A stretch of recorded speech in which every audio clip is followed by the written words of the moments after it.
तो बच्चों आज हम लोग क्या भूगोल का चैप्टर 2 समझेंगे। जो सब्जेक्टिव हम लोग किताब से पढ़ लिए थे और समझ लिए थे, ठीक है, उसका आप ऑब्जेक्टिव समझेंगे। ठीक है, तो भारतीय मानक याम्योत्तर का मान है, भारतीय मानक जो याम्योत्तर का, भारतीय मानक क्या याम्योत्तर के नाम से भी जाना जाता है, उसका मान कितना है 82.5 डिग्री पूर्व में है। ठीक है, कितना मान है 82.5, याद रखिएगा।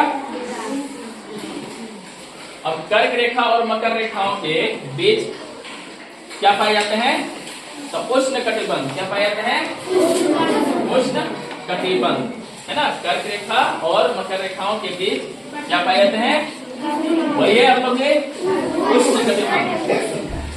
उत्तरी ध्रुवीय वृत्त स्थित है कहाँ, उत्तरी गोलार्ध, है ना।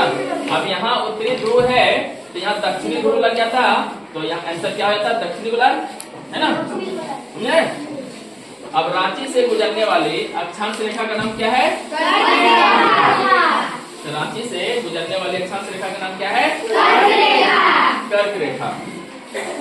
पृथ्वी का लघुत्तम रूप एक प्रतिरूप है, जो आप लोग ग्लोब देखते हो, ग्लोब देखो ना, उसी को एक प्रतिरूप है, कौन क्या है, ग्लोब। पृथ्वी का लघुत्तम यानी छोटा रूप में कौन दर्शाता है, ग्लोब, है ना। वह रेखा जो पृथ्वी को दो गोलार्धों में बांटती है उसका नाम क्या है, विषुवत रेखा, या तो फिर भूमध्य रेखा भी कह सकते हैं। क्या कह सकते हैं, भूमध्य रेखा, है ना, ये भी कह सकते हैं। ठीक है, दो अक्षांशों के बीच की दूरी कितना है, 111 किलोमीटर। दो अक्षांशों के बीच की दूरी कितना है, 111 किलोमीटर, है ना।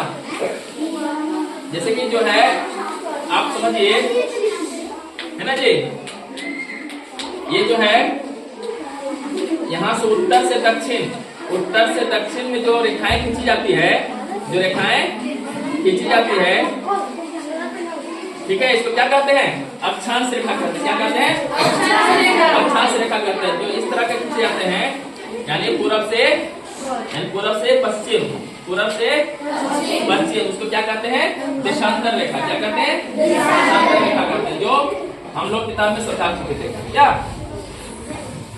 अक्षांश रेखाओं की कुल संख्या कितनी है, 180, और कहीं कहीं 181 या 179 भी किया गया है। ठीक है, 180 याद रखिएगा। देशांतर रेखाओं की कुल संख्या कितनी है, 360। देशांतर रेखाओं की कुल संख्या कितनी है, 360। सब याद रखिएगा अच्छे से। अक्षांश और देशांतर रेखाओं के जाल को क्या कहते हैं, ग्रिड कहते हैं। क्या कहते हैं, ग्रिड कहते हैं। अक्षांश और देशांतर रेखाओं के जाल को क्या कहते हैं, ग्रिड कहते हैं। क्या कहते हैं, ग्रिड कहते हैं। भारत का समय ग्रीनविच से कितना घंटा आगे है, 5 घंटा 30 मिनट, याद रखिएगा। कर्क रेखा जो है 23.5 डिग्री पर स्थित है। कितना, 23.5 डिग्री पर स्थित है। 0 डिग्री याम्योत्तर को क्या कहते हैं, प्रधान याम्योत्तर या ग्रीनविच के नाम से भी जाना जाता है। जाना जाता है ना जी, 0 डिग्री याम्योत्तर को क्या, प्रधान याम्योत्तर के नाम से भी जाना जाता है, या ग्रीनविच के नाम से जाना जाता है।